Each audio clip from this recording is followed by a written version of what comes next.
peaceful, peaceful, peace, peaceful, peaceful. Our beloved Prophet ﷺ said that a person is closest to Allah subhanahu wa ta'ala in sajda.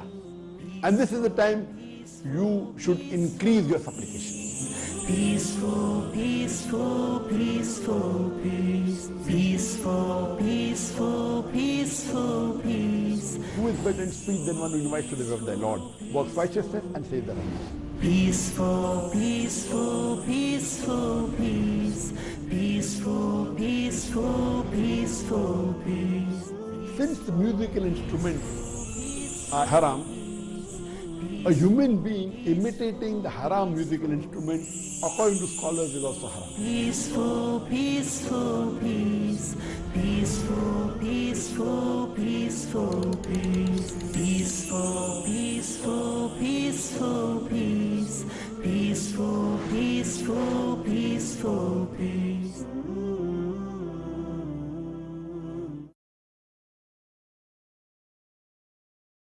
I am an Indian Muslim. My name is Aminul Islam. My question to you is that, is there mention anywhere in the hadith about coronavirus, and what should I do for getting rid of it? As far as the word coronavirus or COVID-19 is concerned, it's nowhere mentioned in the Quran or the hadith, but there are many places in the hadith talking about epidemic, talking about plague, talking about leprosy, which as the epidemic, as a contagious disease, comes in the same group as coronavirus or the COVID-19. But specifically by name, it's not mentioned. And I said in my talk, various hadith in Sahih Bukhari, volume number 7, hadith number 5728, 5729, 5730, where the Prophet said that if you hear of news of the break of a plague in a land, do not enter that land. Or if where you're staying in a place, the plague breaks out, do not leave that place. Several hadith I'm talking about, which I mentioned in my talk. So there is mention of epidemic disease somewhat similar to the coronavirus or COVID-19. As far as how you take precaution, as I mentioned, it's somewhat similar to the lockdown, somewhat similar to confinement or quarantine. These are words which are similar, that if you are there in a place where plague has broken out, do not leave that place, do not infect others. If you are not in a place which has plague, but other place has got plague, do not go to that place where plague is there, or coronavirus is there, or COVID-19 is there. These are guidelines given to us. And there are various du'as that are there, which we read, the askar that we read in the morning, then the evening, that talks about keeping us in good health. There's a particular one mentioned in Sunnah Dawud, volume number 2, that we pray to Allah subhanahu wa ta'ala that may He cure us and save us from the vitiligo, cure us and save us from the leprosy, from leukoderma, and from infectious diseases. There are various du'as we have to give, but basically we have to have faith in Allah subhanahu wa ta'ala.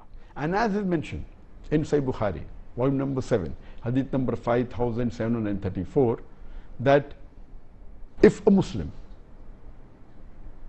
is in a land where there is plague or contagious disease or COVID-19, and if he has faith in Allah subhanahu wa ta'ala, and if he believes that nothing will happen to him unless what Allah has ordained from him, and even if he dies, he will be getting the thawab of a martyr.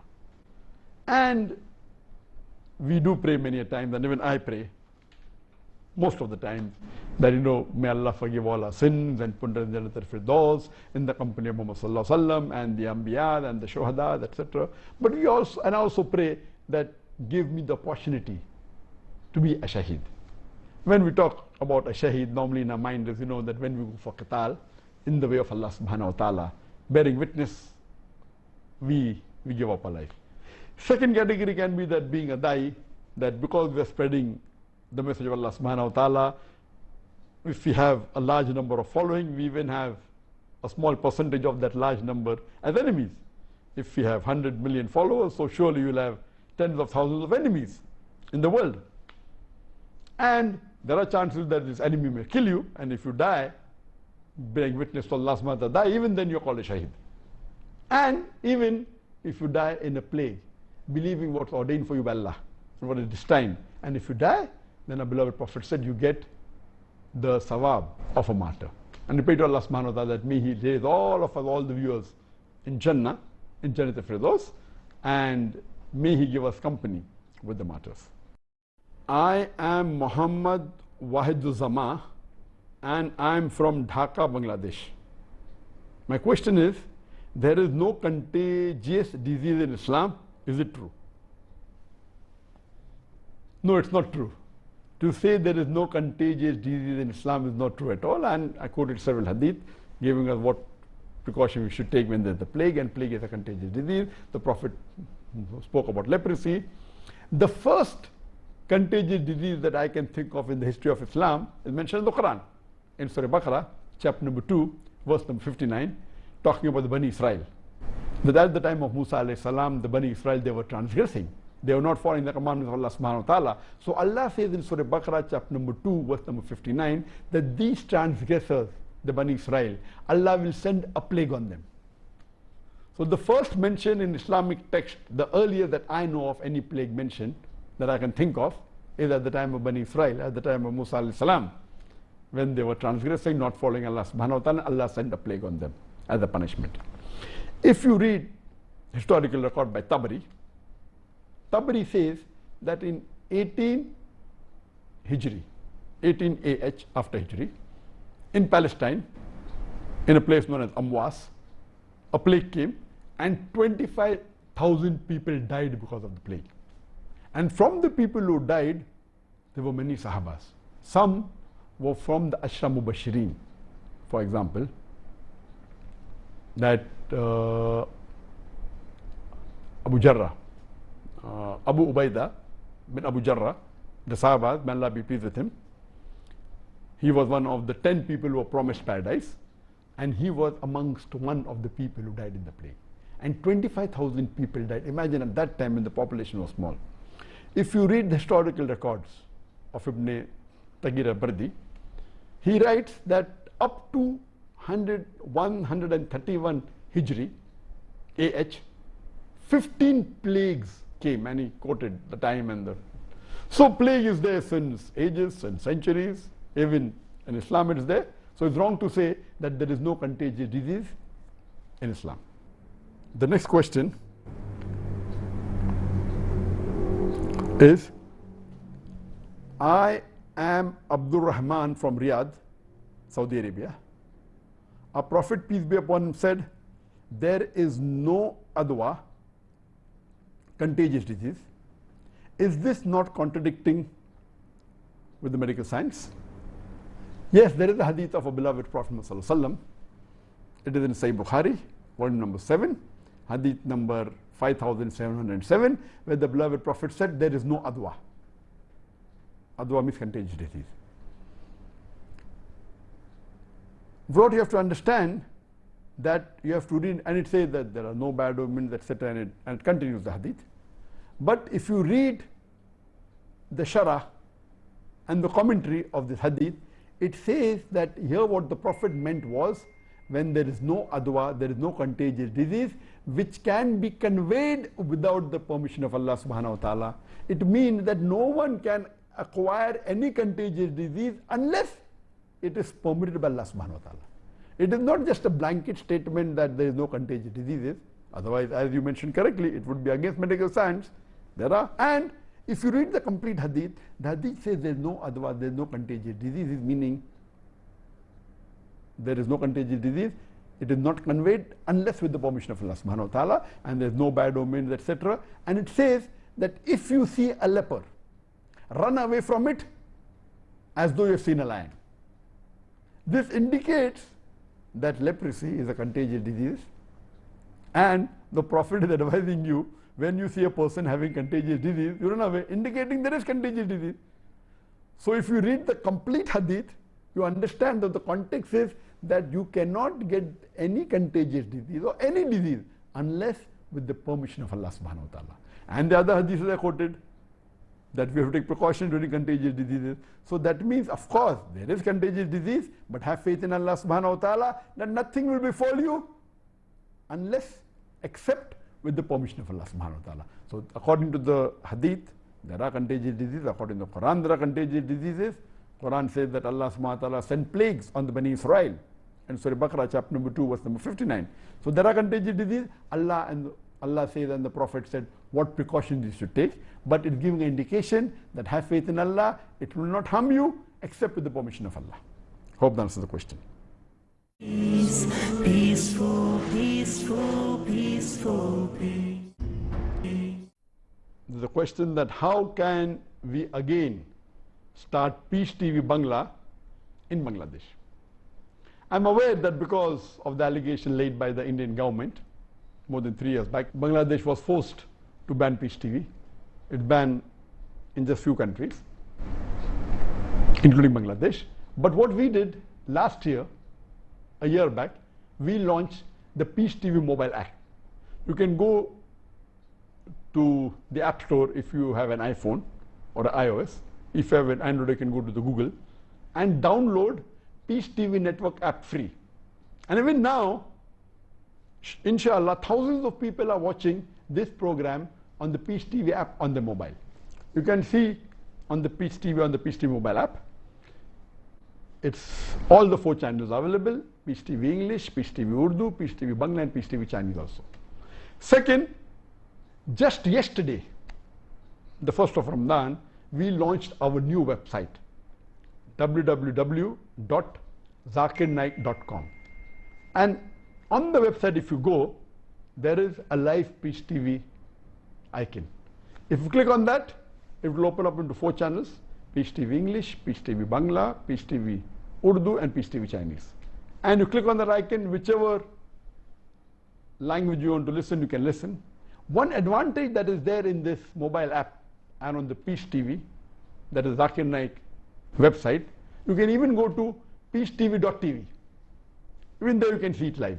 The advantage here is that you have got 1 week of programming kept there, that if you miss any program in the last 1 week, you can even see it, you can catch up with it, which is not available on the live Peace TV. So that's an advantage. So surely you can yet take advantage of Peace TV, or you can have a private dish. If you have a private dish, which hardly costs about 7,000, and maybe 10,000 taka, it's a one-time investment, it is free to air, you put it, and you can get Peace TV English, Urdu, Bangla, Chinese on that Peace TV dish, and you can watch it directly onto your television. Hope that answers the question. Brother called Nasiruddin, that why are you absconding in Malaysia?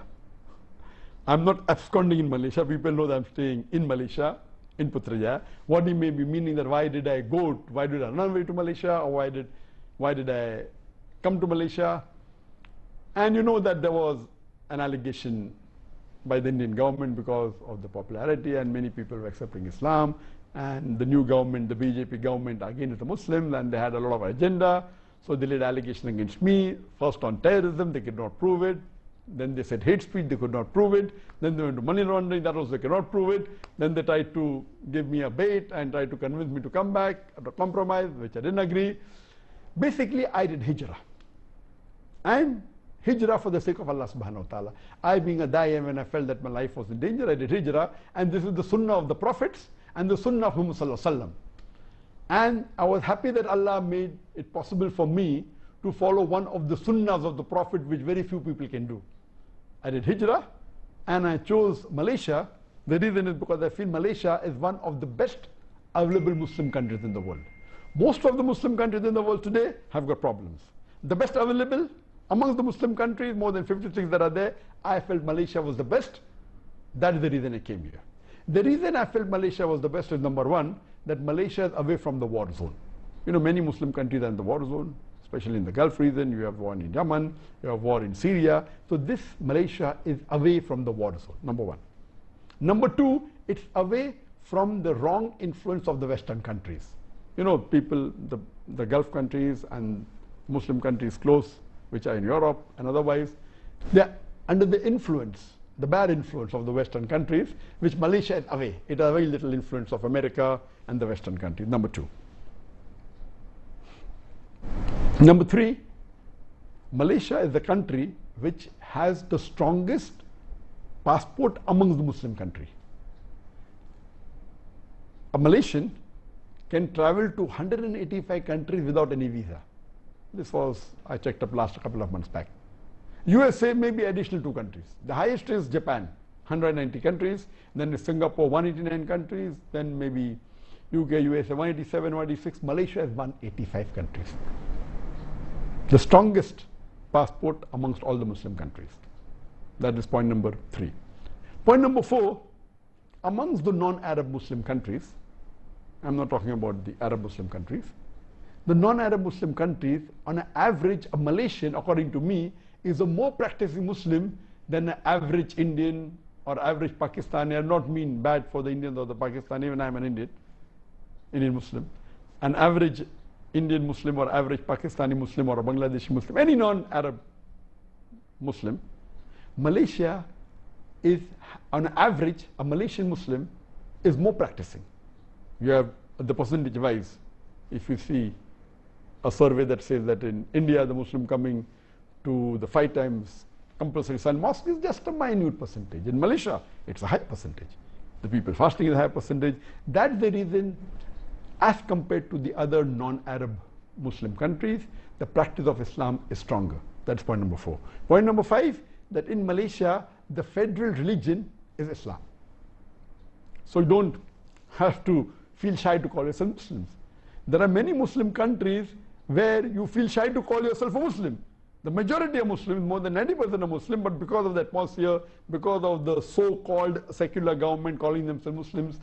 So these were the reasons that I chose Malaysia over other countries. I had got requests from more than 12, 13, 14 countries to come and stay there, and I chose Malaysia as the best amongst the one available. The next question, I am Majid from Pondicherry, India. My question is it compulsory to do Taraweeh 20 rakah? If not, why they do in Masjid al-Haram? As far as Taraweeh is concerned, the right word is Qiyamul Layl. At the time of the Prophet and the Sahabas, no one used the word Taraweeh, and I'll tell you about it. The word used is Qiyamul Layl. Qiyam means to stand, Layl is night, to stand up at night. It means standing in prayer at night. So the right word is Qiyamul Layl. When it is prayed in Ramadan, because it is a habit that in Ramadan, after every 4 rakat, after every 2 rakat, we stop and do raha, we give rest. So the word was coined as Taraweeh. Not at the time of the Prophet, not at the time of Sahabas, much later on. So Taraweeh is a word later on coined because we rest in between the Salah. That's the reason how the word Taraweeh was coined. But why do they pray 20 rakat? Our Prophet, peace be upon him, said that as far as Qiyamul Layl is concerned, pray 2 rakat, as much as you can. In cycles of 2 rakat, the Prophet said you pray. That means there's no restriction on the number. It should be in cycles of 2 rakat. The Prophet himself, he always prayed 8 rakat. In his full life, the hadith is that we have Sahih hadith, he prayed 8 rakat and then 3 rakat vitar, it becomes 11 rakat. But he prayed 8 rakat, Qiyamul Layl, and during Ramadan, if you want to call it Taraweeh, he prayed 8 rakat. But there is no restriction.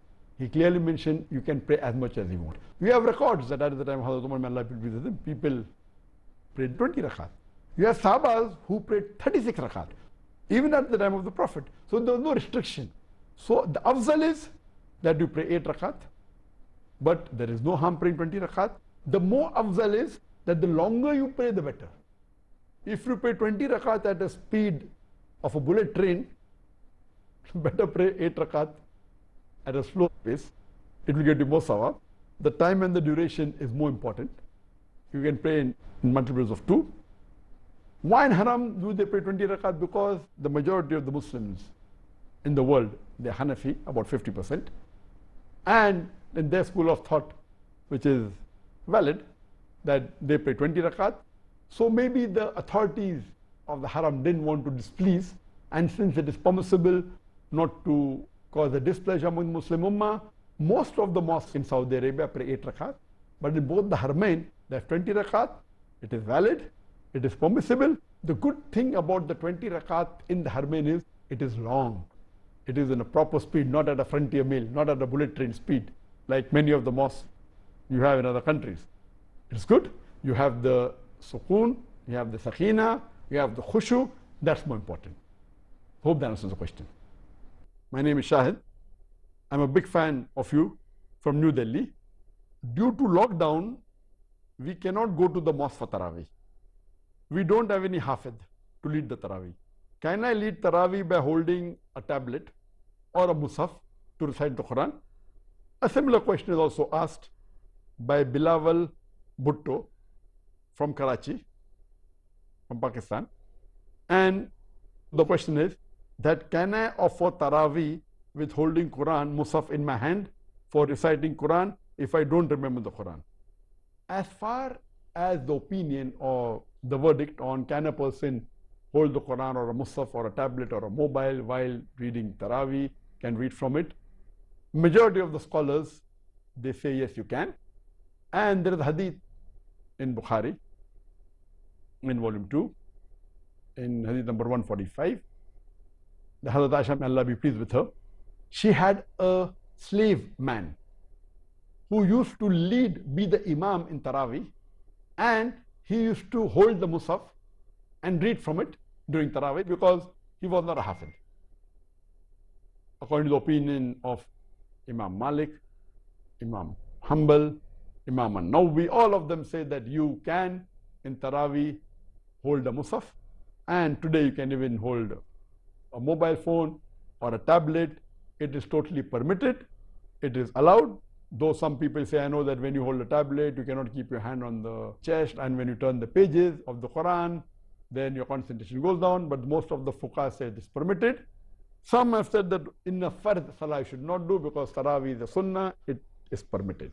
So you can go ahead, inshallah, if you can get more khushu, if you can recite better, if you're not a hafiz, you hold the Quran, it's permitted. And the more you read, it is better. You're getting 2 sawab of the Taraweeh also, as well as reading the Quran, inshallah.